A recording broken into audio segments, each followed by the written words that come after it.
Hello and welcome to Killer Queens, a true crime podcast. I'm your host, Torella. And I'm your better, prettier, younger host, Tori. We're sisters who are obsessed with true crime. And love gal palin with you about cases. You can expect the occasional curse word, lots of Friends quotes, and all the 90s nostalgia. To get in on the conversation, check us out at killerqueenspodcast.com. You can also find us on Instagram and Facebook at Killer Queens Podcast, and we're on YouTube at Killer Queens, a true crime podcast. Okay, y'all, grab your Capri Suns or your Surge and let's talk about some true crime. Hey guys. Dudes. Oh, Whoopsie. Yikes.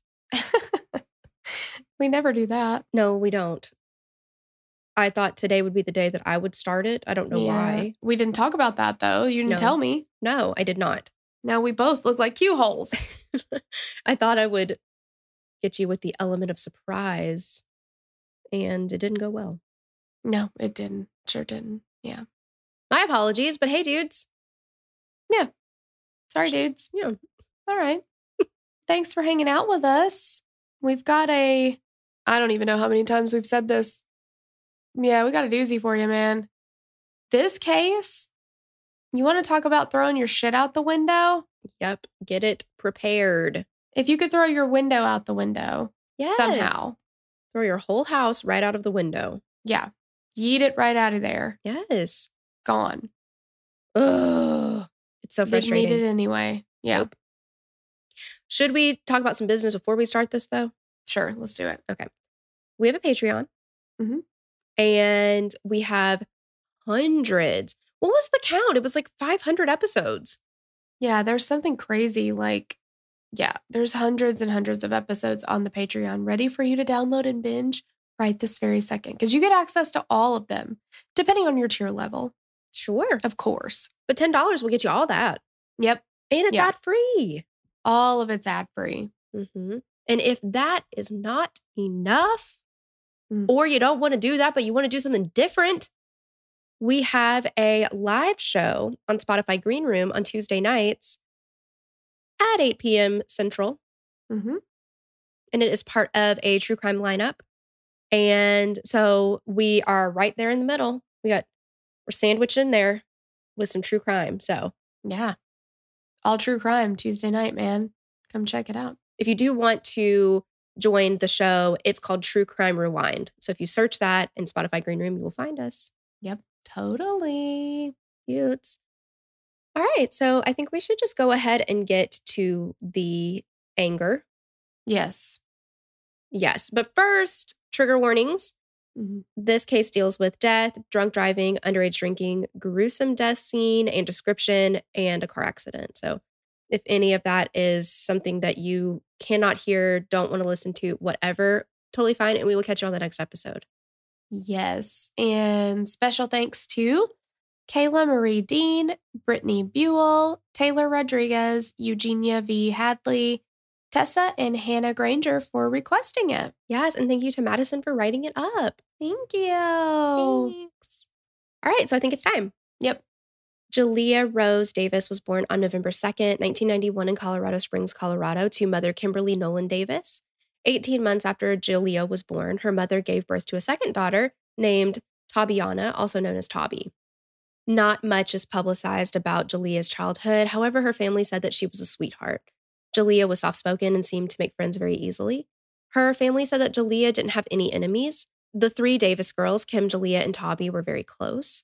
They were a tight-knit family, and Jaleayah and Tabi were also very close to their grandparents, Kim's parents, who are Roger and Cynthia.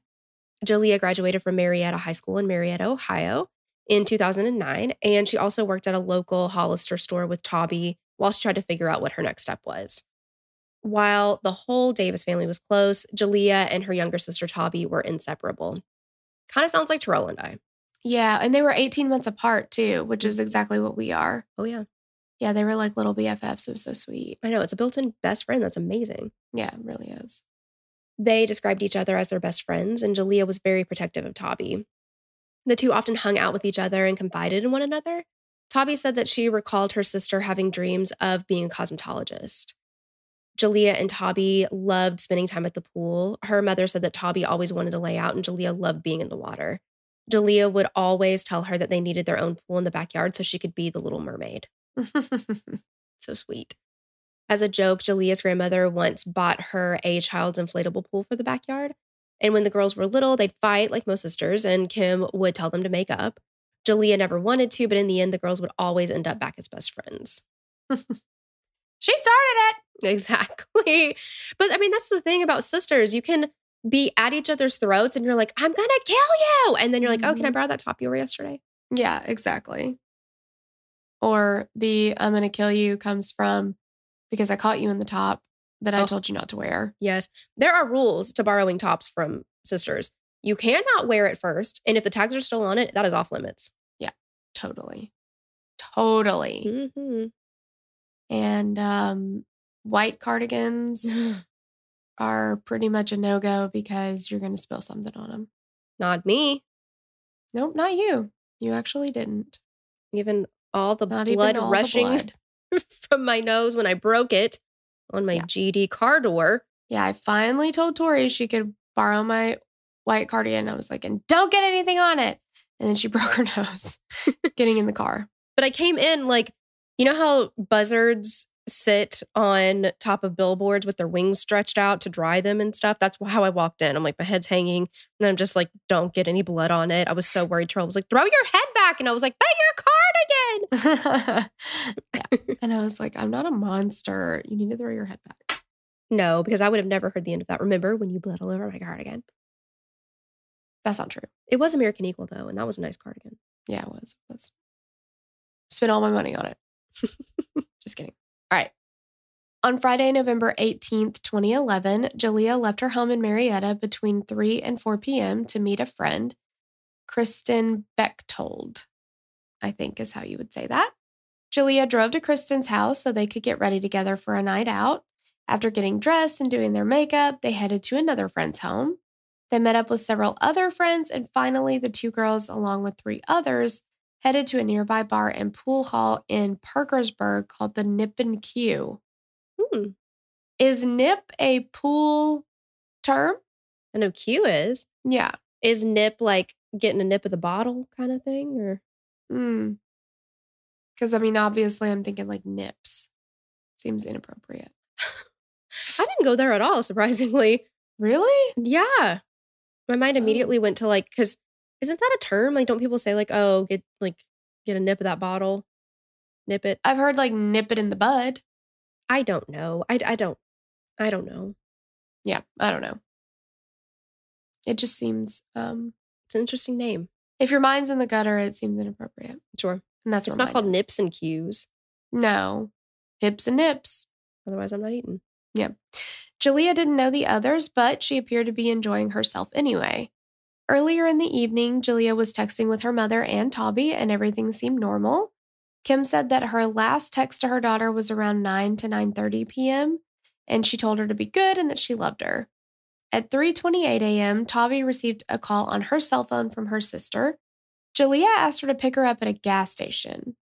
Toby was with a friend and said they'd come pick her up. And Toby could hear her sister asking Kristen to give her her keys, and she could hear Kristen's voice in the background. At 3:33 a.m., Jaleayah called Toby back again and sounded angry and upset. And she ends up asking Toby to meet her at a different location, a rest stop along the highway that was a little bit closer to home. And Toby was asking her, like, what is wrong? What's going on?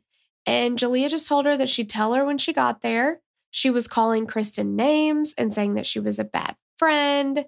And Jaleayah indicated that she was on the interstate at this time. Toby was about a 10-minute drive from the rest stop, and Jaleayah was begging her sister to hurry, screaming about how Kristen was terrible. And Toby was like, I'll be there soon. Like, I'm on the way, I'll be there as soon as I can. As Toby and her friend headed down I-77, they came around a corner to see several cops blocking the road. So they pull over, and a police officer told them that a woman's body had been found on the highway. They would only tell her that it was an African-American female wearing a white pea coat, and Toby knew it was Jaleayah. She called her mother and the rest of the family, who all quickly arrived on scene near mile marker 181. The police confirmed with the family that the body found on the interstate was Jaleayah. She had been decapitated and pieces of her body were scattered across the lanes of the highway. Goodness gracious.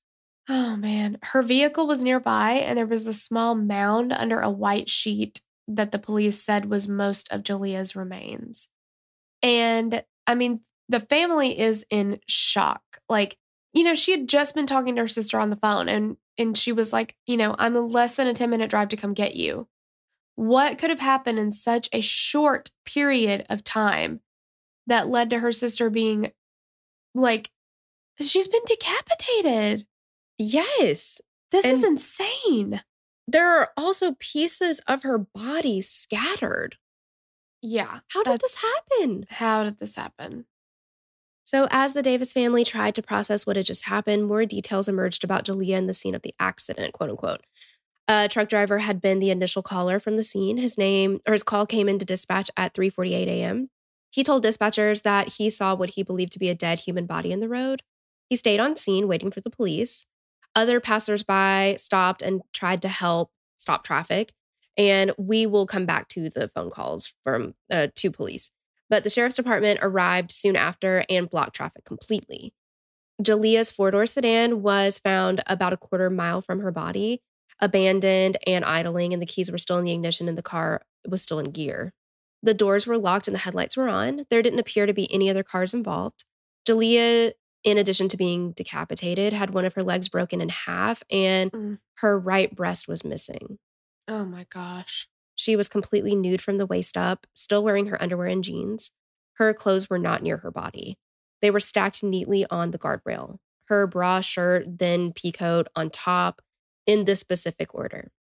The truck driver who first called in to report a body said that he didn't touch her clothing and didn't go near her car.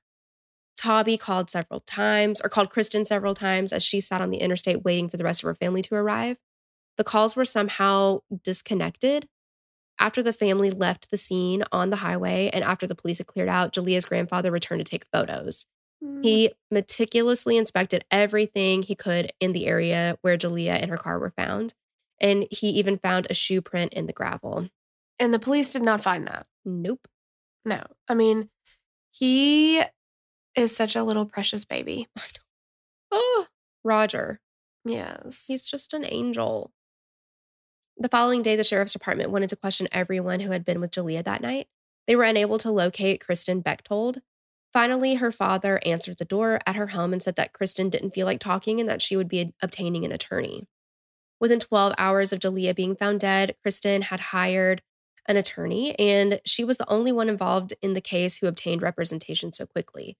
The Davis family was immediately concerned at learning this. They didn't understand why Kristen wouldn't want to help and why she would be so quick to hire a lawyer if she didn't have anything to hide. Kristen finally gave her statement to the sheriff's department 3 days later. She told them that Jaleayah had been extremely intoxicated and that after they'd driven her back to her car, they'd made her promise to wait for her sister and not to drive herself. Kristen said that that was the last time they'd seen her. Not surprisingly, the Wood County Sheriff's Department called the death suspicious and decided to launch an investigation. Okay, I'm sorry. If your friend is so intoxicated and you bring her back to her car, but you're like, don't drive yourself, okay? Well, and she had been asking for her keys. What do you think she's going to do with those? Exactly. You can't wait for her sister to get there. Yeah, she was like minutes away. Yeah. And we know she had her keys because they were in the keys ignition. were the ignition. Yeah. Mm-hmm. Oh my God, I can't. I know. Yeah. All right. Ignition. Yeah. So you can't wait the 10 minutes. Like, I know. Come on.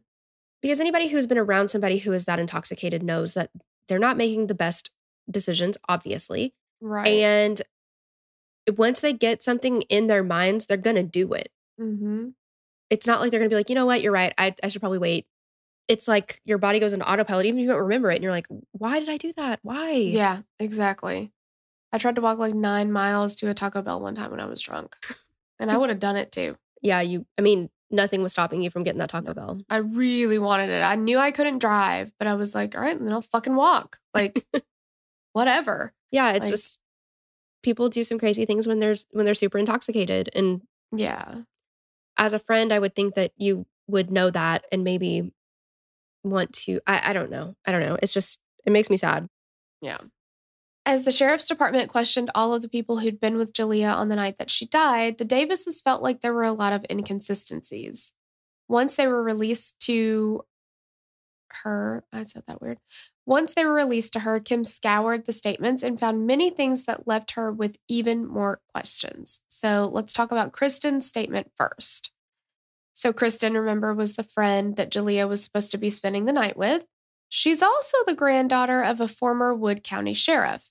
Kristen's account of her night with Jaleayah began at 7 p.m. She said that Jaleayah came over to her house around that time. The two made cookies, showered, and got ready for the night. After they were ready, the two headed over to Brian Sapp's house in Parkersburg in Jaleayah's car. Kristen said they got to Brian's house around 9:30 or 10.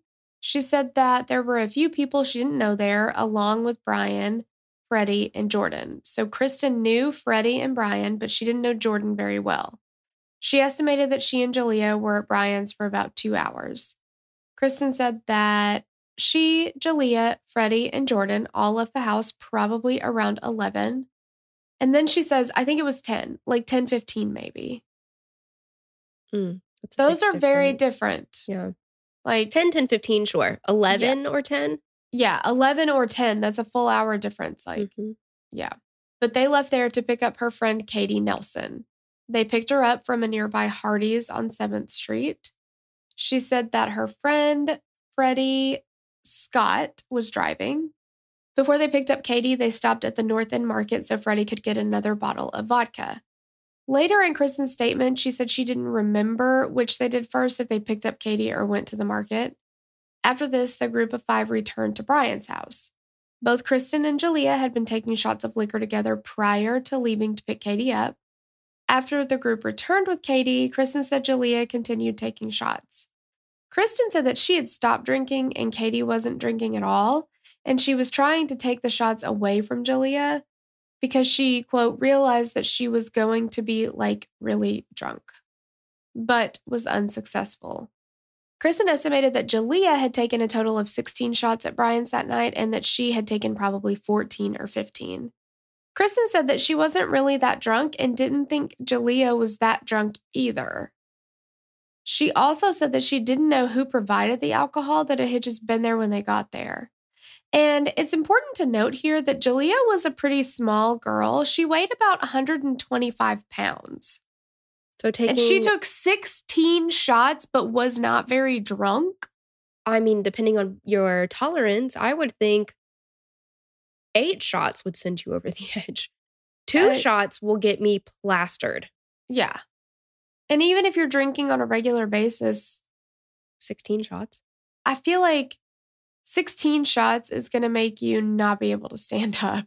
Okay, I know a man who is, I think he's like 6'4", 6'5". I don't know how much that makes him weigh because I don't know men's weights and stuff like that. Yeah. But he's a big, big man. He went to a concert once. He had, I think he said 8 rum and cokes, and he doesn't remember the concert. Oh my gosh. Mm-hmm. 8 rum and cokes. Wow. 8. Yeah, that's somebody who definitely weighs more than 125 pounds. If he's like a really, like a big dude, he probably weighs double that. I was going to say, probably double. Mm-hmm. Yeah. Yeah. I just don't. 16 shots. Yeah, you definitely don't know where you are at that point. Mm-hmm. I would guess slurred speech, if she's talking at all, probably passed out. Yeah, but then she says she took 15 or 14 or 15, but she wasn't drunk.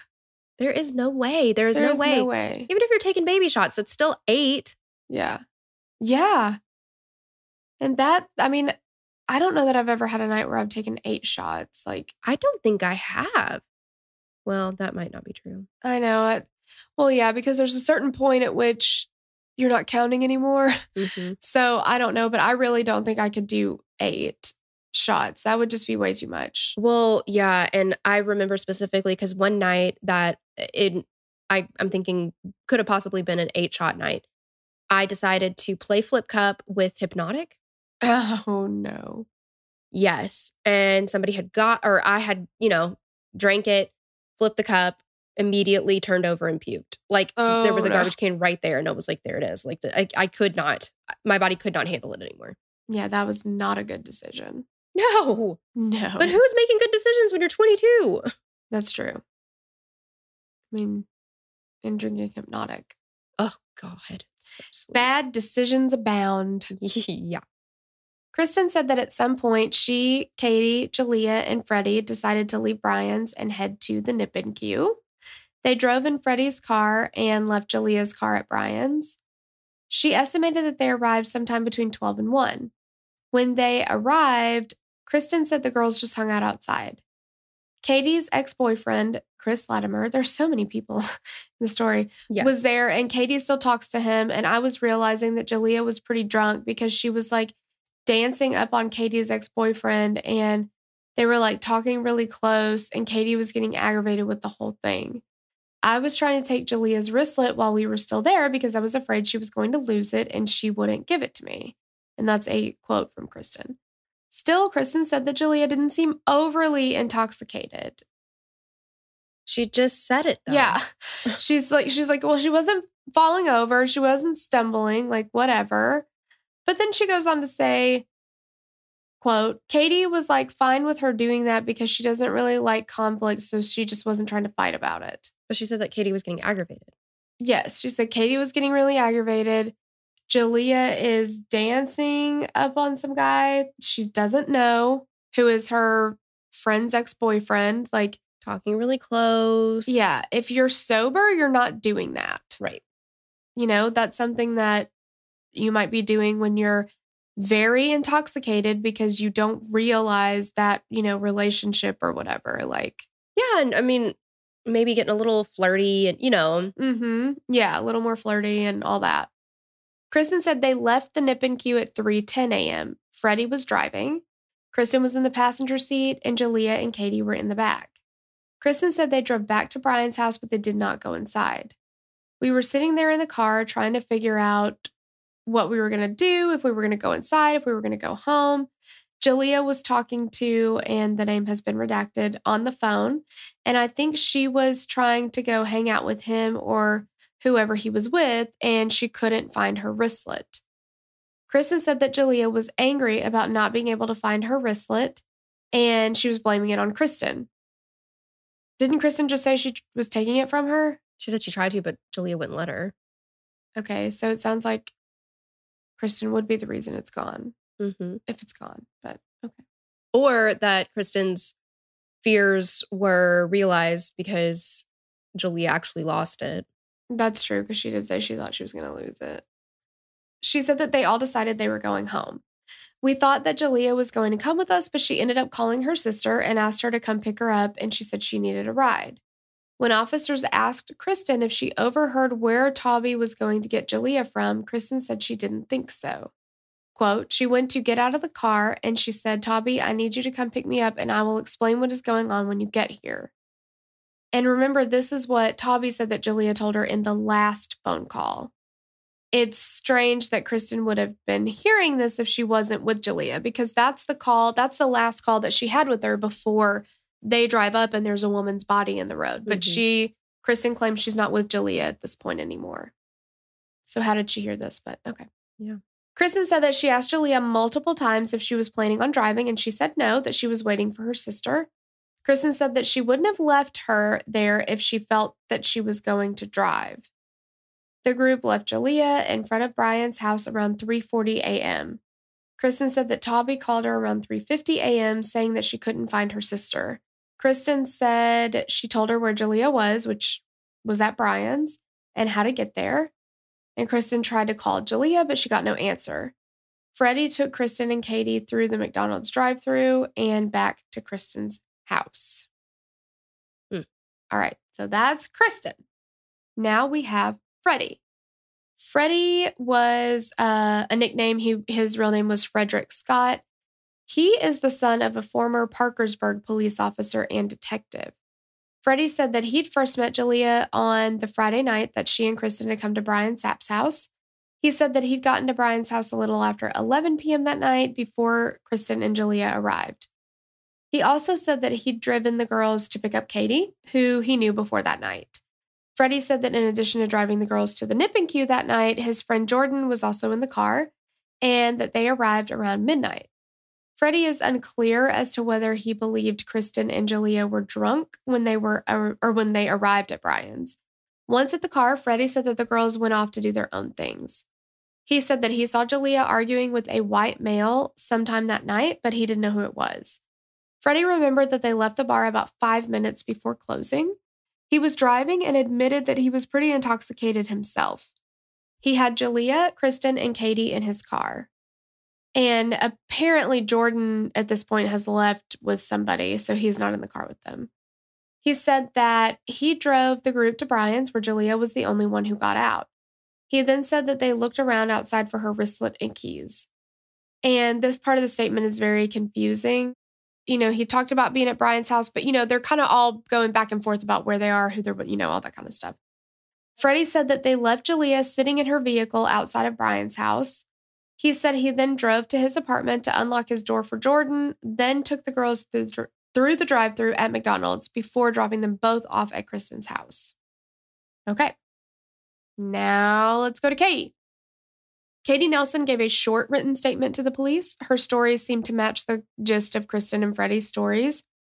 After being dropped off at Kristen's, Katie said that Kristen and Toby were talking on the phone and that Toby said that Jaleayah had been in an accident. She said Toby wouldn't tell them what happened, that she just kept hanging up. Around 4:15 a.m., Katie said her ride came, which is her ex-boyfriend, Chris Latimer, who'd been at the bar earlier, and she spent the night with him. When she woke up in the morning, she heard that Jaleayah had died. Chris Latimer had known Jaleayah since 9th grade. He no longer lived in the area, but he and Jaleayah kept in touch. He was at the Nip and Q and said that he hung out with the three girls most of the time that he was there. He didn't recall any fighting or arguing between the girls. Chris said that Jaleayah was pretty drunk, that she had on heels and seemed to be having a hard time. He said that she just kind of stood around, or he said he just kind of stood around with her so she wouldn't feel left out because he didn't think she was feeling very good. He said that she was falling all over the place. This is such a different statement from Kristen, like, oh, she didn't seem really drunk. Like, she seemed fine. Well, and she said specifically she wasn't like falling down or stumbling. Yeah, she did. Exactly. Chris confirmed that he picked Katie up from Kristen's house between 3:20 and 4 a.m. He said that he'd asked Katie why Jaleayah wasn't with them and that he thought Katie said something about Kristen and Jaleayah arguing. He added, I think maybe Kristen was like mad at Jaleayah for trying to talk to me. I think Kristen was mad at Jaleayah because I'm pretty sure Katie told me that Kristen was like, why are you talking to him? Like, Katie is right here. Like, this is inappropriate. What are you doing? But if they were friends, why would that be inappropriate? Well, exactly. I guess she's dancing on him, but still, like, they've known each other since 9th grade. It's not like they've never met. Right. It's not like this is some random person and she knows that it's Katie's ex-boyfriend and she's just like going to grind on him or something. I mean, that's not the case. I mean, Right. And Chris, his whole statement of saying that she was very intoxicated, visibly intoxicated. Mm-hmm. I believe that, but like we said earlier, when you're that drunk, you're not thinking clearly. So, right. If everybody's drinking, that's tough because fighting, right? I mean, it's like you get bent out of shape over literally nothing. But if they know that Jaleayah's that drunk, like, why get in a fight about it? It's not that big of a deal. Like, let's just move on. Yeah, exactly. She's just, she's drinking. This is probably not what would have happened had she not been drinking. Like, right. Like, give her a pass. It's fine. And this is also your ex-boyfriend. It's not your boyfriend. But she went home with him that night. Yeah. But still. I'm just saying, like, obviously, I mean, we've all been there. Yeah, I mean, and obviously she's still into him too. But like, from Jaleayah's point of view, it's like, I mean, it's your ex. So and my I can friend. talk to him. Yeah, and my friend. Exactly. Yeah, for sure. Toby said that the last text message that Jaleayah responded to from her was at 9:50 p.m. that Friday night. She said that Jaleayah had called her at 3:28 a.m. on Saturday morning to ask if she and her friend could pick her up. Then she called back at 3:33 a.m. to make sure they were on their way. She said during one of the calls that she could hear Jaleayah asking Kristen for her keys, so Toby had the impression that they were either in Kristen's car or at her house. She said that Jaleayah was angry, saying how Kristen was a bad friend and how she was a bitch. Toby said that Jaleayah said that she was on the interstate, but she did not say if anybody was with her. She also couldn't hear anyone in the background. Phone records showed 3 calls being made from Jaleayah to Tobby, one at 3:28, one at 3:33, and one at 3:36. Tobby had all 3 of these calls in her phone as well, but only answered 2. She said that there was no way she wouldn't have heard it ring, that it was right beside her. I hate that. That happens to me all the time. Mm-hmm. My phone always, I'll look and be like, when did I miss a call? It's right here. Like, Yeah. How? If my phone's right there, but I'm on a different device, sometimes for some reason, like text messages and phone calls don't come through. And I don't know why. I'm like, I literally have 3 different devices that you could come through, and you chose to go through none of them. Yeah, exactly. Like, it just later is like, you missed a call, bitch. Yeah. Like, but why? Things Why? that could have been brought to my attention yesterday. Exactly. Tobby said that she made contact with Kristen at 3:53 a.m. Tobby and her friend had made it to Williamstown where they were going to meet Jaleayah, but they couldn't find her. The last thing she remembered Kristen saying was something like, well, Jaleayah was mad because, and then Tobby pulled up to the scene where her sister's body was. She said that she called Kristen again after seeing what happened on the highway. She said she was panicking and asking Kristen what happened to Jaleayah and told her what she thought she saw. Kristen kept asking what happened, and then Tobby said she hung up on her. Those calls were at 4:07 and 4:09 a.m. Kristen texted Tobby at 4:49 a.m. and asked what was going on. She texted Tobby again at 10:06 a.m. and asked if she was awake and if everything was okay. She also had several missed calls from Kristen. During Tobby's statement, her mother was present. They talked to the interviewers about several instances of Kristen being in verbal or physical fights with other girls at bars in the past. There didn't seem to be any indication that Jaleayah was in an altercation with anyone at the bar that night. So, in addition to the calls that to police about a possible human body in the road, the 911 call center received a phone call at 3:41 a.m. on Saturday morning. Gerald, do you want to be the caller or 911? I'll be 911. Okay. What is your emergency? Yeah, I'm calling about a car that's broke down on 77 North. Okay, we're at on I-77. On the 181 or so, the lights are on. It's up against the guardrails. Something's going on there, but I couldn't see anybody. It's pretty cold out, so I don't know what's going on over there. Can you give me a vehicle description? All I know is it's a car. He had his lights on. He's right by the car. He's up against the guardrail, so there's something going on over there, but I couldn't see anybody standing around. So, the car or the people I couldn't see, but the lights on in the car. So something's going on over there. What? But he's saying but he says he can't see anybody? He's up against the guardrail? I have no idea. That's confusing. Mm-hmm. Can I have your name, sir? Can I have your name? Click. Oh. Okay, well, this is what I imagine the 911 operator said after he hangs up. That son of a bitch hung up on me. Exactly. Well, I'm taking some liberties. Yeah, I'm taking some liberties here, creative liberties, but I think it's appropriate. Yes, I do too. So yeah, that's the end of the recording, and we don't know if they've ever discovered who made the call. But another call comes in at 3:48 a.m. So the caller says, I'm at the 181.6 mile marker northbound on 177. I cannot make a confirmation of this right now. I'm walking back. I think I just seen a human being lying dead on the highway, sir. I'm getting out of my vehicle and I'm walking back to where I seen the person. We drove by. The truck driver is referring to himself and his son who was riding with him. And how it's dark and you can't see, but I'm pretty sure it might have been a person. Gosh, I really don't want to walk back here. You know what I'm saying? The call taker tells the caller that he does not have to walk back towards the remains if he doesn't feel comfortable and that there are officers on the way. The caller continues towards the body. I'm getting closer to it. I'm hoping it's a deer, sir. In fact, here's some other people. I don't know if you're getting more calls. 2 other guys just stopped here down at the bottom of the hill. Yes, sir. Confirmation. Human body. Oh my gosh. The call taker asked the caller if he wanted to check if the person was still alive or breathing, and the caller implies that the remains are scattered, so he doesn't believe the injuries could be consistent with life. Oh my gosh. Can you imagine? The call taker tells him to turn around, not to look at it, because both of these men are sweet angels. And the call taker or the caller asks him to make sure The officers hurried and asked if he could start stopping traffic because he believed the scene might be a crime scene. Using flashlights, he and other motorists attempted to stop traffic, but the motorists were unfortunately all past the scene. The caller stayed on the phone with 911, telling him that this was a crime scene, and he was just about positive of that. He also told the call taker that the head was not attached to the body. At 3:42 a.m., another passing motorist called 911 to let them know that it looked like somebody may have hit a deer on northbound 177 just before 182. He said that there are a few trucks on the side trying to keep people away from the deer, but didn't see any officers out there yet. And that was at 3:52? 3:52. Mm-hmm. You said 3:42. Did I really? In Really my mind, I totally said 3:52. Okay. I know, that's what I'm saying. It happens, man. It's like, yeah.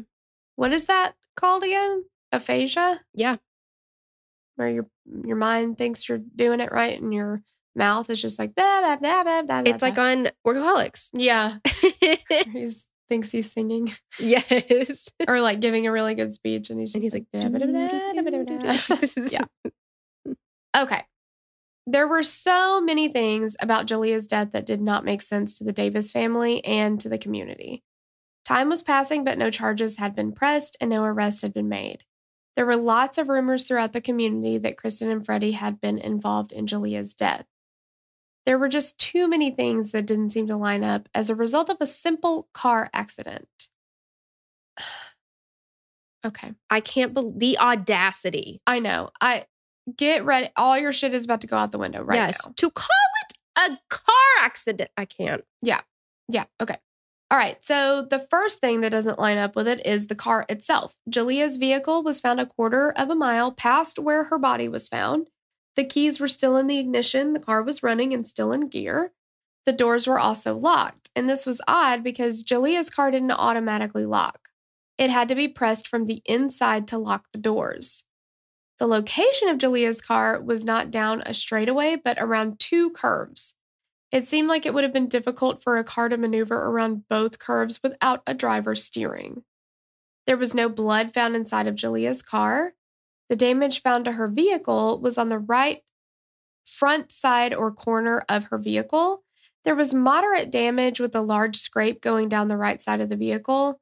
The damage does not appear to be obviously consistent with a vehicle accident at 70 miles per hour that caused the ejection of the driver at such catastrophic injuries. There was also spidering of the windshield on the passenger side. That's often indicative of someone striking their head or an object against the windshield hard. Do you know why it doesn't seem to be consistent with a vehicle accident?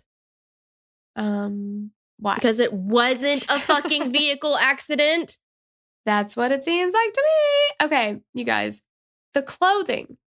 So even if Jaleayah's death had truly been the result of a car accident, the arrangement of her clothing was very odd. So if you take off your own clothes or if they're pulled off somehow during an accident or whatever, your top layer is going to come off first, then your shirt, and then the underlayer, which would be her bra. But Jaleayah's clothing was found neatly hung on a post on the guardrail. And it was stacked just the opposite. The bra is on the bottom, then the shirt, then the coat is on top. Hanging there. That don't make no sense. No. The hood from her pea coat was found over the guardrail and down the hill into the brush with blood on it. And there's blood all over this coat, too. And all over the road and all over, Yes, it's really bad. There was blood, tissue, and parts of Jaleayah's body spread across the two lanes of the interstate and the breakdown lane beside the guardrail. There are several diagrams posted on the Justice for Jaleayah Facebook page that show where everything was found. It's difficult to explain, but if you take a peek, you'll be able to piece it together there. Kim does not believe that the location of everything, including what appeared to be acceleration marks, match with the scenario of Jaleayah being in a car accident by herself.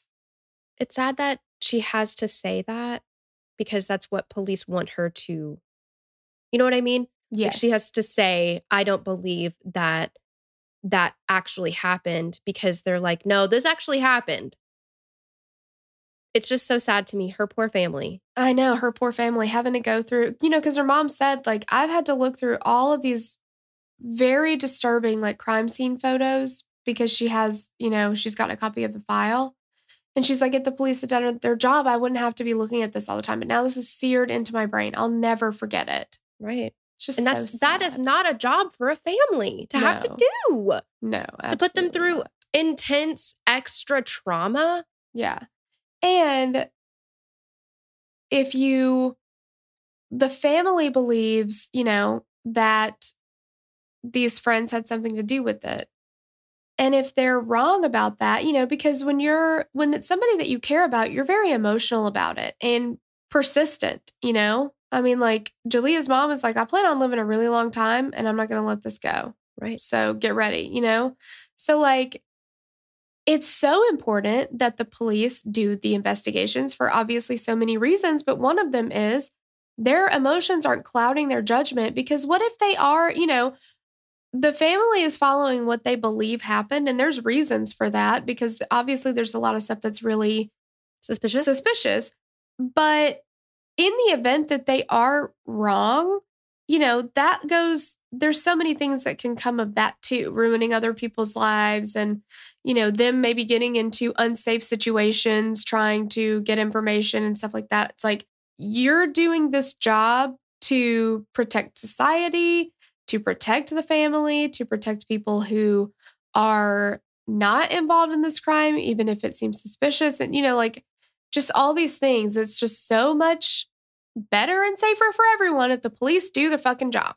Exactly. And the fact that you have to say that out loud. Exactly.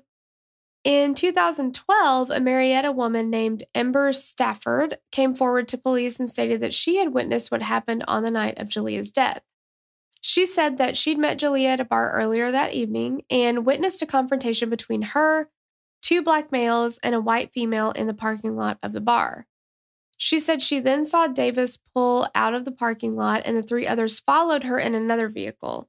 And then Stafford claimed that the two cars were engaged in horseplay on I-77 before the vehicle with the three inside forced Davis's vehicle off the road.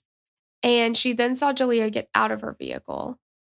In June of 2012, Stafford agreed to a polygraph, which she failed miserably. During questioning afterwards, she admitted that she'd fabricated the entire incident. Why would you do that? That's so hateful. Yes. And she was sentenced to 6 months in jail and a $500 fine. Why? Just awful. Ugh. Okay. In March of 2013, the results of Jaleayah's autopsy were released. And we're not really sure if they were released to the public at this time or also to the Davis family at this time as well. But they described her cause of death as, quote, multiple catastrophic injuries sustained as an unrestrained driver of a car that lost control and struck a guardrail on Interstate 77. Alcohol intoxication was also a factor, end quote. Mm-hmm. Her toxicology results were negative for illicit drugs, but her blood alcohol content was 0.19, which is more than twice the legal limit for driving. The Wood County Sheriff's Department ruled that Jaleayah's death was an accident. I am shaking my head, but okay. This is what the investigators determined happened to Jaleayah that night. Okay. Just prepare yourself for the immense anger that's about to... Mm-hmm. You cannot control your emotions. You can't control your body or what you're about to do. Mm-mm. All right, guys, buckle up, buttercups. Yeah. While driving unrestrained and heavily intoxicated, Jaleayah, traveling at highway speed, struck the guardrail on her right passenger side, making an initial impact on the front right headlight. She was thrown across her vehicle and ejected from her right front passenger window. This was the only window that had been broken out at the exact same time that her airbag deployed. On her Facebook page, Kim detailed what she was told by police, and they said, quote, also at that exact moment, her passenger door window had shattered. Her body then took a slight right at that exact moment. She went out of the window of the door, hit two posts, and flipped backwards over her car. Okay. And Kim's like, yes, that's right. They want us to believe my daughter is a human boomerang. How would she? You can't even think of the question because it's so fucking ridiculous. It's so ridiculous. Like, what are you talking about? She flies out. She is not a bouncy ball. She's also not a boomerang. No. So she hits 2 posts and then she somehow bounces off of that and goes back the other direction. Just flipped backwards over the top of her car. Mm-hmm. Like, do you hear yourself, police? Yeah. But get to the clothing. This really got me. Regarding Jaleayah's clothing, Kim said the shirt was badly damaged and the bra wasn't torn at the straps. It was tore all under one armpit. You wear a bra, then you know how thick that strap is and how difficult it would be to rip it off in that spot. Not to mention that all of this going on with her clothing still didn't slow her body down. She still, in their eyes, managed to flip backwards over her car. In doing all of this flipping, she managed to get blood on her license plate, trunk, and taillights. Going out of her car and over, wouldn't a 125-pound body have put dents somewhere on that car, on the door or the roof of the car or hood, trunk, anywhere? There is no damage noted to the top of Jaleayah's car, nor was there any blood on top. And police also said that there was no clothing fiber, hair, or blood noted on the glass remnants on the passenger's front window. So in addition, there is no significant damage noted on the guardrail where police said that the vehicle had hit. Well, and they said that, like, coming out of the window, it pulled her clothes off her body. Mm-hmm. And again, there's no fibers, no nothing. Mm-mm. There's no rips in the fabric that indicate, like, there's no glass in it or anything like that. And you can see a picture of the passenger seat of her car, and there's little bits of glass in it. In the seat of it. In the seat, but nothing else.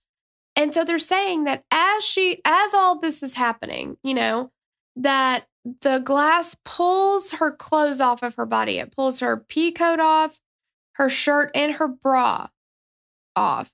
And then those things just so happen to land on the guardrail. That can happen if you are singing Spoonful of Sugar and snapping your fingers like Mary Poppins. Okay, so I didn't know that. Yeah, that's the only way that can happen, but it can happen. Okay, so my bad. Okay. Yeah. All right, so it is possible. Sure. Oh, okay. Yeah. All right. I am so fucking furious right now. Yeah, and you guys got to see the picture of her stuff, like her clothes sitting there. There's no way. Let's start here. There is no way that you flying out of a window will take all of your clothing off from your waist up, including your bra. That doesn't happen. Mm-mm. There's no way. There's just no way for that to even happen, let alone it be tossed into the air willy-nilly and land bra, then shirt, then coat on the same post. Yeah, exactly. Very neatly. Mm-hmm. Police work like this let people get away with murder. That's just what it is. Yes, 100%. So Kim recalled that investigators said that Jaleayah had likely gotten distracted, which caused her to strike the guardrail. She says, quote, "We're told that they believe the reason Jaleayah wrecked was because she was looking for something because her dome light was on." Not true. They forget that when it was dark, when I drove up on the scene, they forget that it was dark when Tabi got there. Tabi remembers many things that night in very great detail, and I'm sure the police would say that Tabi was very upset that night and things may be cloudy to her. They don't even need to begin to say something like that. Tabi is a very calm and very observant young lady. That dome light wasn't on. End quote. And Kim also said that she was extremely concerned about the fact that evidence had been left at the scene. The hood of Jaleayah's coat that was covered in blood was still on the scene. A metal earring that Jaleayah had been wearing that night was found 18 feet prior to where her head first struck. Kim said that a detective told her father that they'd photographed the earring, but left it on the scene. Her father also said that the crash investigator on scene told him to not be surprised if her death was ruled an accident. Also, Jaleayah's favorite keychain was missing. It was a jewel-encrusted jade that Tabi had given her. Tabi said that she never took it off her keychain. Never. Never, ever. And it was later found that Kristen actually had the keychain. According to the Davises, she gave several reasons as to why she had Jaleayah's keychain. Yeah, like what she told some people that Jaleayah had given it to her as a gift that night. There's absolutely no way. Okay. Is Kristen spelled like with a silent J? I think Kristen is spelled Liar. Oh, J. Yeah. Oh, yeah, the J's in there. Yeah, it's implied. Jliar. The J is silent. The J is silent. Why would you take that, first of all? And if she did give it to you and your name is fucking Kristen, you'd be like, thanks, girl, but I don't have a J in my name. So, like, doesn't really go with me. Why don't you keep it? Because your name does start with a J. And it was a gift from your sister. That is very important to you. Mm-hmm. First of all, Jaleayah didn't give it to her. No. Why does she have this key ring? Right. This doesn't make any sense. Nope. The people who had been with Jaleayah that night were not investigated any further. You guys, they never searched their phones. They said that Kristen, Katie, and Freddie all had alibis. Between the second and third call from Jaleayah to Tawby, there was surveillance video from a nearby McDonald's, which was 6 miles away. In the driver's seat, the video clearly shows Freddie. There also appear to be 2 other people in the vehicle, one in the passenger seat and one in the back seat, but you cannot tell in the video who they are. Mm-mm. The video was timestamped at 3:32 a.m. And the staff at McDonald's did say that it's possible that the video was off by a few minutes, which I think in all CCTV footage kind of. Yeah, it's always like off by a few minutes for whatever reason. It lags or something. Yeah. The staff working the drive-thru did not recall who else was in the vehicle. And I mean, of course not. It's like, it's 3:30 in the morning. There's probably a shit ton of people coming through McDonald's after they leave the bar or whatever. Oh, yeah, for sure. And he's not, whoever it wasn't thinking, oh, I need to pay attention to this. It's just, exactly. Get him through. It's just another car. Yeah. Here's your fucking sausage Big biscuit Mac. with cheese. Or whatever. Oh. Yeah. I would be going for breakfast because, God, that breakfast is good. Can you get it all day, though? Yes. Oh, I didn't know that. Yeah, they do that now. In June of 2018, a woman named Emily Nestor released a podcast series called Mile Marker 181. She appeared to be working closely with the Davis family in order to bring light to Jaleayah's death and the likelihood of a police cover-up. She had reportedly told Kim that people had approached her about making a documentary about Jaleayah's death. However, it was later found that this documentary was going to be centered around Nestor and her rise in the true crime community. Great. After Nestor posted an inappropriate and offensive post on her Facebook page, attaching a video from a peaceful demonstration about the investigation into Jaleayah's death, Kim posted on her Facebook page that she was no longer associated with Nestor or the podcast. Nestor's post read, Jaleayah Davis is not a martyr. Jaleayah Davis is not an example of police misconduct or cover-up or brutality or literally anything except what happens when you drive intoxicated. That's the lesson. Not cops protect their own. The lesson is, this is what will happen if you make the choice to drive a motor vehicle at a high rate of speed while highly intoxicated and you crash. It's not a police cover-up. It's physics. It's not there's something more sinister going on behind the scenes. It's that people sympathize with a grieving, crying mom to a fault. I sure did, and it won't even be the last time. Stop letting Kim Davis play you for an idiot. I did that grunt work for you. After this post was publicized and the information regarding Nestor's sudden change of opinion and intentions with the documentary, she has become widely discredited and in many true crime blogs is spoken of very negatively. What changed so much in I don't her? know, because there's a show called, what was that show called? Still a Mystery. Yeah, and the episodes, I guess, cover like 2 cases. So Jaleayah's case is only the first half of it. Emily was very like, none of this makes sense.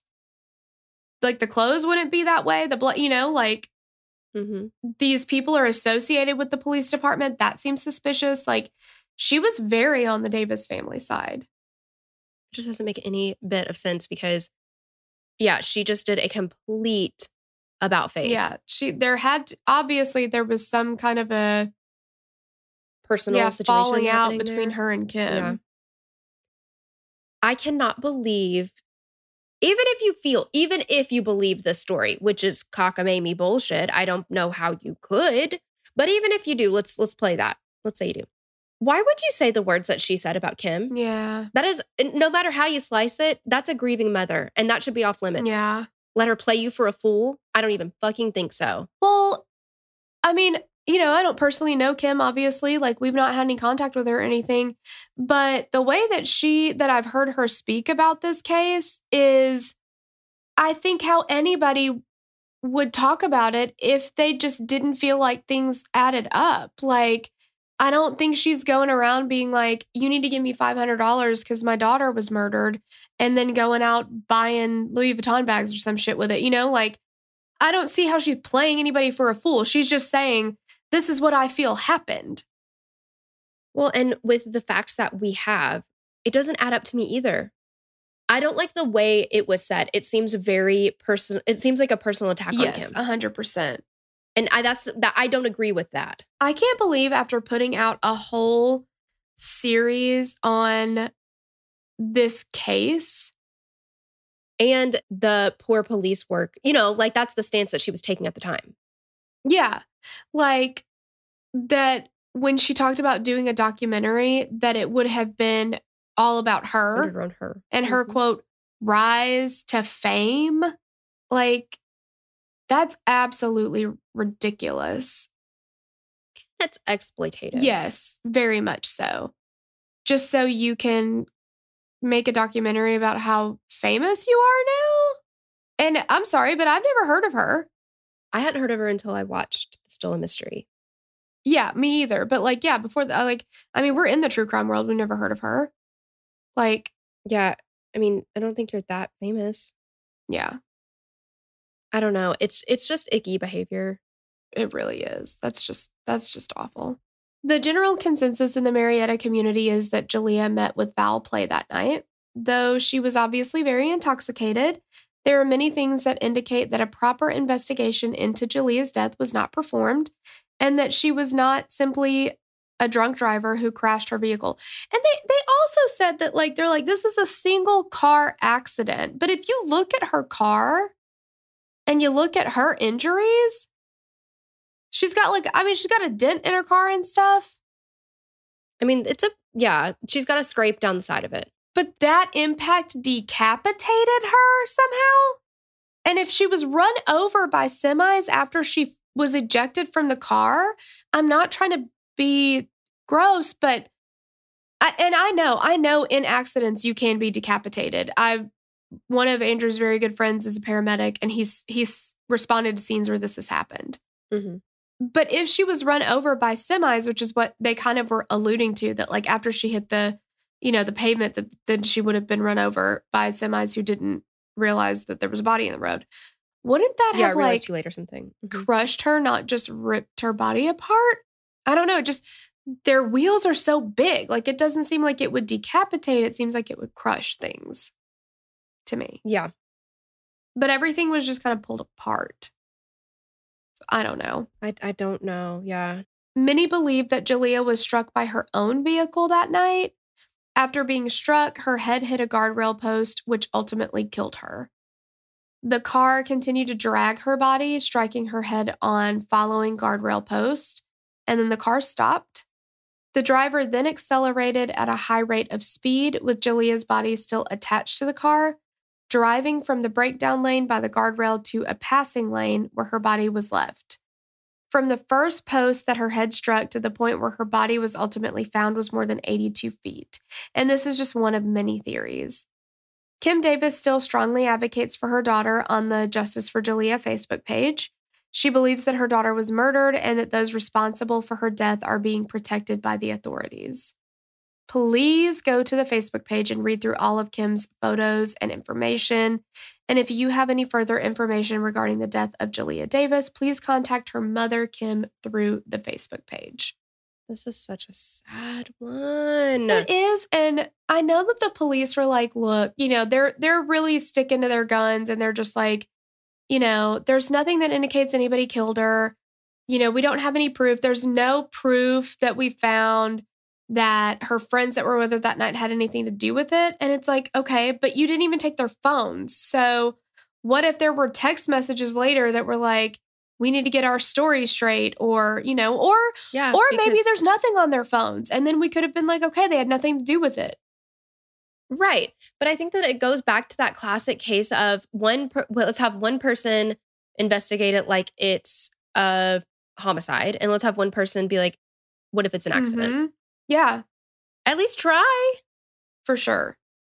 I'm not saying that they're wrong or right. I don't know. But there's a lot of stuff that doesn't add up here. And I think taking a closer look would have been very beneficial, because now look how much time we've lost. Yeah, exactly. If there were text messages, they're not there anymore. No. Yeah, we're 10 years out now. Yeah. I mean, it's so unfortunate. And hopefully if she was met with foul play and somebody did it, hopefully their consciences are so heavy that they have to say something about, you know. Mm-hmm. And that's what one of the police officers, or maybe the sheriff, did say. He was like, you know, the only thing that we can hope for is that if somebody did this, that they will come clean at some point. They'll slip up and say it to somebody, right? But like for him, he's just like, we don't have enough to justify reopening the case. There's just not enough there. But if somebody was like, oh, hey, this person told me that they did something to her that night, that's enough. That's fucking hearsay. Like, how do you not have all of these? Like, you guys literally went through and said that her car flipped, or that her body flipped over her car. Like, isn't that enough to just look into? Like, this doesn't seem like it's even possible. Well, yeah. And let's just say that we use that kind of thinking for every case ever. We don't really have enough here, but we'll just have to wait till somebody speaks up. Mm-hmm. Nothing would get solved. Yeah, exactly. I just can't believe it. Yeah, it's crazy. Mm-hmm. Makes me really sad. Yeah. So let us know what you guys think. I mean, yes. And of course, if you have any information, let someone know. Yeah. I'm not an expert car accident recreation specialist. I know that like lots of crazy shit can happen in car accidents. So I'm, not saying that you're a know-it-all. Yeah, some of these things couldn't happen. It just seems like when you put together the clothes, her body, the state of the car, like just all those things together just seem like they didn't create what happened. Absolutely. And the fact that there's blood all over the back of the car, but she didn't come in contact with the back of the car. Right. And there's nothing on the top of the car, even though she supposedly went directly over the... Okay. Yeah. I just can't believe sometimes that there are certain things that you are expected to just take as fact. And you're just supposed to believe it. And you're supposed to say, okay, that makes sense to me. Because I can't. Yeah. It don't make no sense. Not even a little bit. Nope. Well, guys, thank you so much for listening. And we hope that you have a blessed day. And hopefully we'll catch you on the next episode. Bye. Bye. We'd love to hear your thoughts on this case. Connect with us on Instagram or Facebook to continue the conversation. Thanks for listening, and we will meet you back here next week. Bye. The theme song for the show is created and composed by Stephen Toby. You can find more of Stephen's work on SoundCloud. Our logo was created by Sloan Williams of Sophisticated Crayon. You can find more of her work on Etsy. Visit us at killerqueenspodcast.com for merch and other info about the show.